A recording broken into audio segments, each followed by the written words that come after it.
Halo, sugeng enjang kanca-kanca. Sakniki kita badhe sinau perangane awak nggih. Perangane awak artine anggota badan. Monggo kita simak sareng-sareng napa kemawon perangane awak.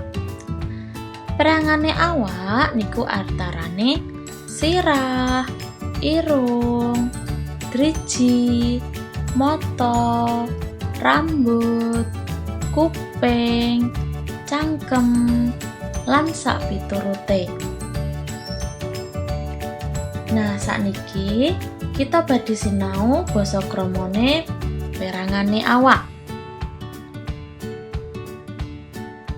Mata basa ngukune mata utawa mripat. Basa kramane paningal utawa socok.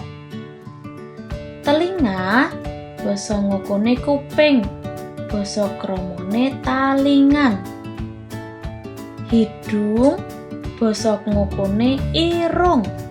Basa kramane grana. Rambut basa ngukune rambut. Basa kramane rikma. Kepala basa ngukune sirah. Basa kramane mustaka. Tangan basa ngukune tangan. Basa kramane asta.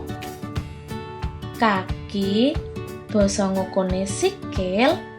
Basa kramane ampean.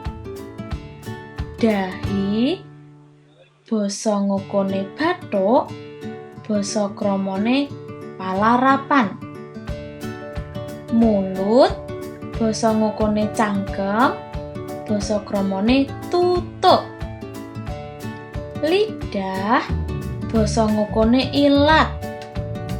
Basa kramane lathi. Nggih kanca-kanca, saben paringane awak niku gadah keginaane piyambak-piyambak. Yaiku mata gunane kanggo ndeleng. Kuping gunane kanggo ngrungokake. Irung gunane kanggo ngambu. Ilat gunane kanggo ngrasakake. Cangkem gunane kanggo ngomong lan mangan. Tangan gunane kanggo nyekel.